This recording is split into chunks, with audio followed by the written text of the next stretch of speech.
Bismillahirrahmanirrahim. Assalamualaikum students. Today we are going to discuss a very important topic, a very important part of the cell, that is the cytoskeleton.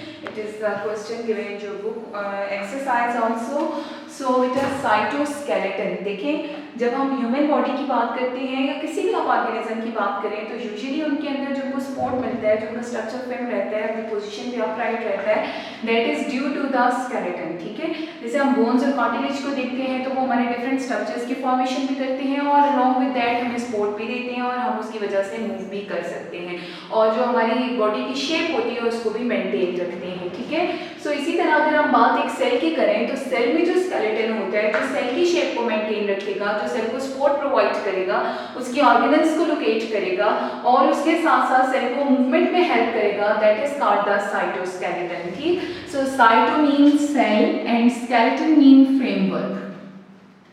Framework का बेटा मतलब आपको पता होना चाहिए कि कोई जो किसी चीज़ को बनाने वाला होता है, उसकी स्ट्रक्चर को ऑर्गेनाइज करने वाला होता है, that is called the framework. Okay, so cell framework is called as cytoskeleton. So define हम इसको कैसे करेंगे? It is a network of protein filaments. आप आगे चल के देखेंगे कि जैसे हमारी बोन्स होती हैं या हमारा कार्टिलेज है या मसल्स हैं, व्हाटएवर जो कुछ भी हमारी बॉडी में प्रेजेंट है वो किसी ना किसी प्रोटीन से बना हुआ होता है. ठीक, लाइक आप मसल्स को, बोन्स को देखें या हमारे स्केलेटन को देखें तो वो बना हुआ होता है कोलेजन प्रोटीन के साथ. ठीक है, सो सेम इसी तरह से यहाँ पे जब हम सेल की स्केलेटन की बात करेंगे तो वो भी कुछ प्रोटीन्स के साथ मिलकर बना हुआ होता है और ये प्रोटीन्स आपके पास एक नेटवर्क की फॉर्म में प्रेजेंट होती हैं. सो अगर आपके पास ये एक सेल का स्ट्रक्चर क्रॉस सेक्शन आप देखें बेटा तो आपके पास ये फर्स्ट तो होगी सेल की outer boundary, that is called the plasma membrane. ठीक है, सो इनसाइड द प्लाज्मा मेम्ब्रेन हमारे पास ये कुछ नेटवर्क ऑफ प्रोटीन फिलामेंट्स हैं जो कि मिलके सेल का स्ट्रक्चर ऑर्गेनाइज करेंगे, सेल को लोकेट करेंगे. आप ये कह सकते हो कि सेल के जो फ्रेमवर्क है उसको मेंटेन करेंगे. ठीक है, सो ये कौन कौन से कंपोनेंट्स हैं इनको हम बारी बारी डिस्कस करेंगे. अच्छा, इसका बैकग्राउंड क्या है? रिकॉर्ड्स ऑफ एक साइंटिस्ट थे, उन्होंने फर्स्ट टाइम अपने लाइट माइक्रोस्कोप के अंदर इसको ऑब्जर्व किया था, यानी इलेक्ट्रॉन माइक्रोस्कोप से पहले की बात है. ठीक है, उसमें उन्होंने ऑब्जर्व किया तो उनको नजर आया कि इसके अंदर ऑर्गेनाइज्ड फिब्रस नेटवर्क है. फिब्रस मतलब फिलामेंट टाइप. ठीक है, वो नेटवर्क है स्केलेटन का और कहाँ पे प्रेजेंट होता है? Only in eukaryotes. ठीक है, सो हम ये कह सकते हैं कि यूकेरियोट्स की बॉडी में या यूकेरियोट्स के सेल के अंदर एक फिलामेंटस नेटवर्क होता है फाइब्रस स्ट्रक्चर की फॉर्म में जिसको हम साइटोस्केलेटन कहते हैं and that was first observed in 1928 by Koltzoff. ठीक है, but with the progress in the electron microscope that was confirmed by the Cohen in 1977 that yes there is a network of fibrous proteins inside the cell to maintain the structure, to maintain the shape and to localize the organelles in a cell and that is called the cytoskeleton. ठीक है, so beta there are some roles which are the roles of all the components of the cell. ठीक है, so whole हम अगर देखें तो हमारे पास ये कुछ roles हैं साइटोस्केलेटन के और उसमें डेफिनेटली उसके डिफरेंट कंपोनेंट से परफॉर्म होते हैं. तो फर्स्ट रोल आपके पास है, it provides the structural framework to the cell. Like हमारी मसल्स, बोन्स हैं या कार्टिलेज है, वो मसल्स तो नहीं सॉरी कि जो बोन्स और आपका जो कार्टिलेज होता है वो हमें स्ट्रक्चरल फ्रेमवर्क प्रोवाइड करता है. सो सेम इसी तरह से ये भी हमारे सेल्स को स्ट्रक्चरल फ्रेमवर्क प्रोवाइड करता है. ठीक है, then it helps in cell movement. So cell movement बेटा कैसे होती है? सो ये आपके पास डिफरेंट प्रोसीजर्स के थ्रू हो सकती है डिफरेंट कंपोनेंट से, लेकिन एक देखिए आपके पास सीलिया बनते हैं, फ्लैजेला बनते हैं या इवन आपने एमीबा में सीडोपोडिया पढ़े होंगे, उनकी फॉर्मेशन होती है. तो ये जितनी भी चीजों की फॉर्मेशन हो रही है which helps in the movement of the cell not a body. ठीक है, आपका सेल मूव करता है या सीलिया की मदद से.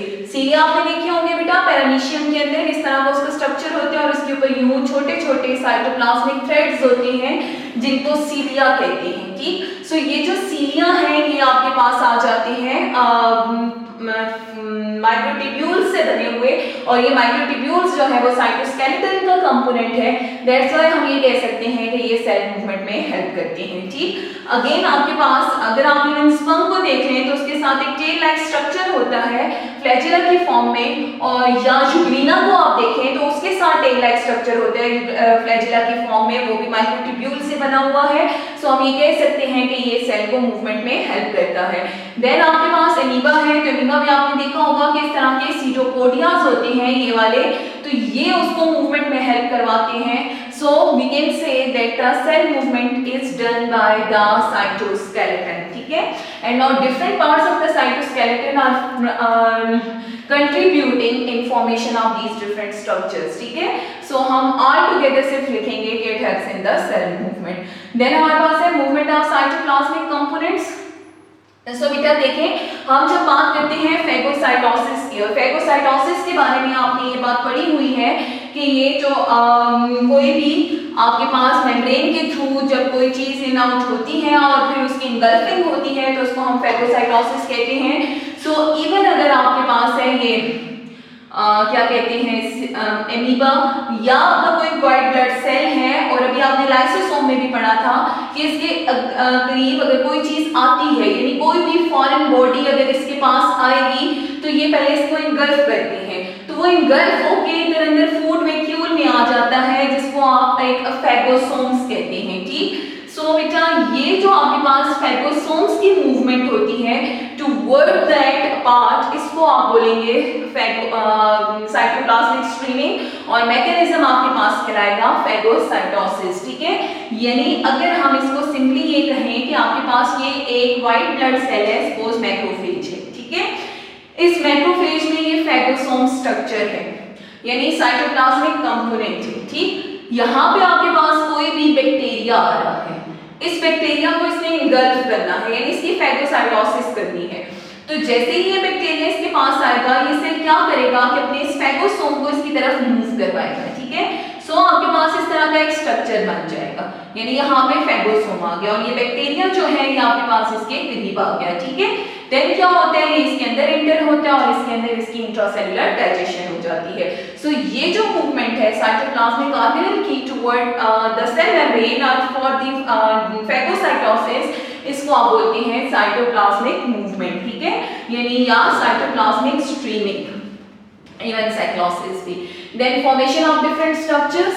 सो कौन कौन से स्ट्रक्चर्स की फॉर्मेशन करता है बेटा? So it helps in the formation of centrosome. आपने सेंट्रियोल के बारे में पढ़ा हुआ है, तो सेंट्रियोल जो होते हैं उनका जो डुप्लेट होता है उसको सेंट्रोसोम कहते हैं। देन हमारे पास सीलिया की फॉर्मेशन है, फ्लैजिला की फॉर्मेशन है, इवन हमारे जो मस्कुलर स्ट्रक्चर्स होते हैं उनकी फॉर्मेशन है। So all of them is made up of cytoskeleton and the component of cytoskeletons. ठीक है, then what are the component of cytoskeleton? So first is microfilament, microtubules and intermediate filament. So ये तीन हमारे पास components हैं cytoskeleton के, जो मिल के ये वाले functions परफॉर्म करते हैं। ठीक है, अब किस तरह से कौन सा वाला कौन सा रोल परफॉर्म करता है, so उनको अब हम one by one डिस्कस करते हैं। ठीक, so बेटा फर्स्ट हमारे पास है microfilament, then microtubules and intermediate filament. मैंने कंपैरिजन की फॉर्म में लिखा है कि ताकि आपके लिए ज्यादा आसान हो जाए। सो फर्स्ट हमारे पास है स्ट्रक्चर। ये आपने याद रखना है कि चाहे माइक्रोफिलामेंट हो, चाहे माइक्रोट्यूब्यूल्स हो, और या इंटरमीडिएट फिलामेंट्स हो। सॉरी, ये हेडिंग्स जो हैं ये उल्टी हो गई हैं, ये वाला माइक्रोफिलामेंट है, अच्छा, और ये वाला माइक्रोट्यूब्यूल है। So microtubules, microfilament and intermediate filament. अब हम microtubules को अगर देखें तो इनको कहा जाता है थिकेस्ट फाइबर। थिकेस्ट फाइबर क्यों कहते हैं? क्योंकि अगर आप इस स्ट्रक्चर को देखें तो ये थिक होता है, ठीक है, मतलब वाइडर स्ट्रक्चर होता है। ठीक, हॉलो रॉड। हॉलो रॉड क्यों कहते हैं? जैसे आपके पास ये मार्कर है, अगर आप इसको ओपन कर दें तो ये मार्कर अंदर से जैसे हॉलो होता है, खाली होता है, तो ये भी अंदर से उसी तरह से हॉलो स्ट्रक्चर होगा। ठीक है, सो याद रखिएगा बेटा, अगर हम सपोज इसको एक माइक्रोट्यूब्यूल कंसीडर कर रहे हैं तो इसको अगर आप इनर साइड से देखेंगे, क्रॉस सेक्शन से देखेंगे, तो साइड से तो ये न्यूमन की तरह तरह बना होगा, लेकिन अंदर से ये खाली होगा, एम्प्टी होगा, इसलिए आप ये रॉड स्ट्रक्चर है बट अंदर से हॉलो स्ट्रक्चर है, ठीक है। So it is thickest fibre, hollow rod होते हैं एंड अनब्रांच्ड होते हैं, यानी कि आपको कोई दूसरी ब्रांच नजर नहीं आएगी, ठीक है। देन हमारे पास माइक्रोफिलामेंट्स हैं, बल्कि पहले हम इसी को डिस्कस कर लेते हैं। सो अगर आप इसका डायमीटर देखें तो ये 25 नैनोमीटर डायमीटर है। क्यों थिक है? क्योंकि इसके अंदर कैविटी प्रेजेंट है, ठीक है। ये रॉड तो है लेकिन हॉलो रॉड है, इसलिए इसका डायमीटर जो है वो भी ज्यादा होगा। सो अगर आप यहाँ से इसको यूं मेजर करें तो ये आपके पास 25 नैनोमीटर के इक्वल आएगा, ठीक है। अच्छा, और फिर 15 नैनोमीटर का ल्यूमेन होता है। ल्यूमेन का हमें पता है कि कैविटी है। सो अगर आप इसका इंटरनल रॉड लाइक स्ट्रक्चर के अंदर जो खाली कैविटी का ल्यूमेन होगा, अगर आप उसको देखें तो ये आपके पास कितना होगा, 15 नैनोमीटर, यानी ये अगर आप देंगे तो ये आपके पास है 25 नैनोमीटर, ठीक है। लेकिन अगर आप इसका ल्यूमेन देखोगे, अंदर से इसका हॉलो वाला जो कैविटी है उसको देखेंगे तो वो आपके पास बनेगी 15 नैनोमीटर। अच्छा, यहाँ पे ये है कि ये 2 टाइप्स की ट्यूबुलिन से बना होता है, अल्फा एंड बीटा ट्यूबुलिन। सो आपको ये डिफरेंट कलर्स नजर आ रहे हैं, रेड एंड ब्लैक, तो आपने याद रखना है कि ये डायमर ऑफ ट्यूबुलिन है, यानी 2 यूनिट्स ऑफ ट्यूबुलिन से बना हुआ होता है, और वो 2 यूनिट्स एक थिक फाइबर के फॉर्म में, रॉड के फॉर्म में अरेंज होती हैं। और अगर आप उसका क्रॉस सेक्शन देखेंगे तो ये क्रॉस सेक्शन इस तरह से है कि ये 2 का एक डायमर है, यानी 2 यूनिट्स हैं जो कि मिलकर आपके पास एक ट्यूबुलिन बना रहे हैं, और यूं आपका एक पूरा रॉड लाइक स्ट्रक्चर अरेंज होगा, ठीक है। देन अगर आप इसके रोल्स देखें तो क्या रोल्स हैं कि it maintain the cell shape, hollow है, अनब्रांच्ड है, सो ये सेल शेप को मेंटेन रखता है, यानी इसकी वजह से आपका सेल अपनी शेप को चेंज नहीं करेगा। देन आपके पास है सेल मोटिलिटी। सेल मोटिलिटी का मतलब है कि it helps in the movement of the cell. तो कैसे सेल की मूवमेंट करता है? Because it helps in the formation of cilia and flagella. और हमने अभी डिस्कस किया था कि सीलिया बहुत सारे ऑर्गेनिज्म में प्रेजेंट होता है, मूवमेंट में हेल्प करता है, and along with that flagella भी है, ऑर्गेनिजम्स में प्रेजेंट होते हैं, उनको मूवमेंट में एबल बनाता है। लेकिन याद रखिएगा कि ये जो माइक्रोट्यूब्यूल्स बनाते हैं फ्लैजेला, ये बैक्टीरिया का फ्लैजेला नहीं है, क्योंकि वो फ्लैजेला फ्लैजेलिन प्रोटीन से बना हुआ होता है, जबकि यूकैरियोट्स का फ्लैजेला, जैसे आपके पास यूग्निना है, ठीक है, उसका जो फ्लैजेला होगा वो माइक्रोट्यूब्यूल से बना होता है या ट्यूबुलिन प्रोटीन से। तो इसलिए ये यूकैरियोट्स के अंदर सीलिया एंड फ्लैजेला की फॉर्मेशन करते हैं, ठीक।